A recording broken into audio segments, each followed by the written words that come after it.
Often, when One Piece power system is talked about, Yonkos, admirals, warlords, these are the names that come up.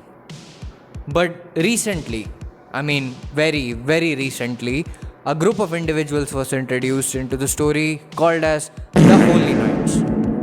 And my lord, had they been an absolute failure. And I like the fact that they have been a failure. And I'll come to that in a minute. The major issue I see with Holy Knights is that they had zero build up. You talk about a series as old as time itself, and you introduced a new group of individuals for like what, 2 years ago, and expect them to have the hype. That too, we did not get a proper introduction and their movement till Elbaf. The fear mongering and hype was there. I'm not saying it's the whole thing was bad. Alright, these individuals are powered by Emu, absolutely broken, insane devil fruits, on top of it immortality, something that we have not seen in the story that often. But for folks with so much in their arsenal, these guys have just been stat farming and stealing people's kills. Because like if you look at their kill count, it's just ridiculous, man. The clownest of the clowns, Saint Figurland Clownling. Who has he killed? 1 HP Zebek. Saint Mossguard. And for the love of God, his own wife.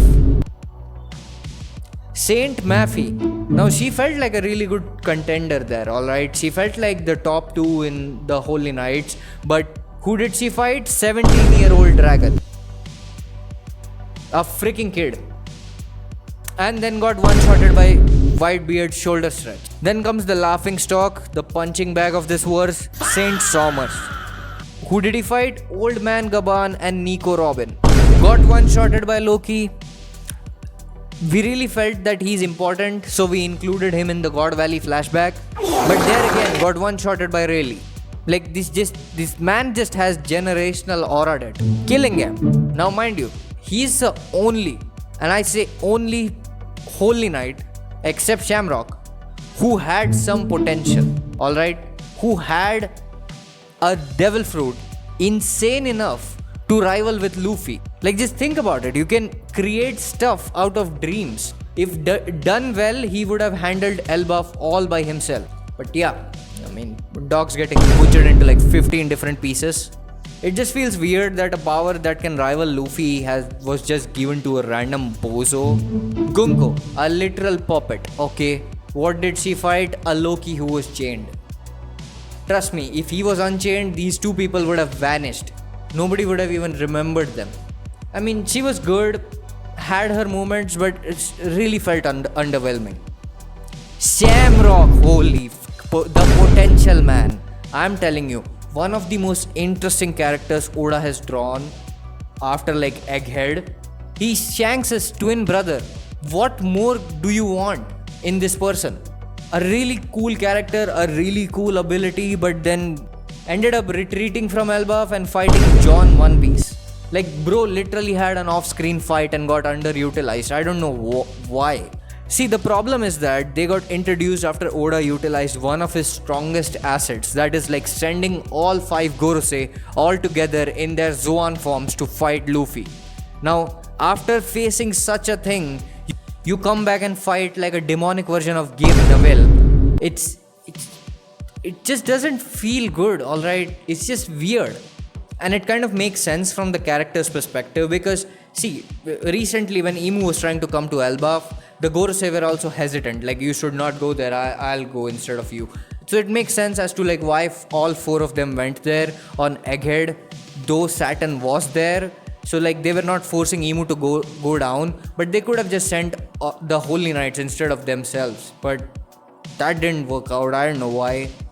Introducing a set of individuals after the team of protagonists has like faced off against almost the semi-final boss, it's just, underwhelming. Because these people are just a rip-off of those semi-final boss. These people are just elders from Temu. Because mind you, if the Holy Knights were like partially or even foreshadowed from Whole Cake Island or something, they would have had insane hype. Like I'm telling you, they would have felt way threatening than any Yonko or any of the admirals existing in the story since like ages. But the reason I really love it, that the fact that they failed, is because the protagonist team has leveled up genuinely so much that even if you throw like a strong set of enemies which is newly created onto them with like weird ass powers, they still outpower them. And it makes sense, and I love it because Luffy and the company has grinded their asses till this point, and they deserve to.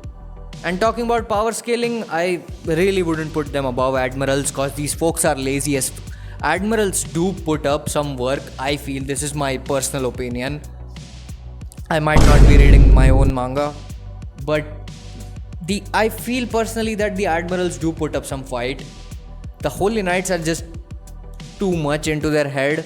They rely so much on their hacks and the emu booster pack that they just forget to do hand-to-hand combat. Like, except Shamrock and Gunko, I don't feel like Killingham and Somers or even Garling has put up any fight. Like, bro, you strip away all the emu hacks and all the immortality and all the devil fruit powers, they won't be standing any chance against even CP0, I feel.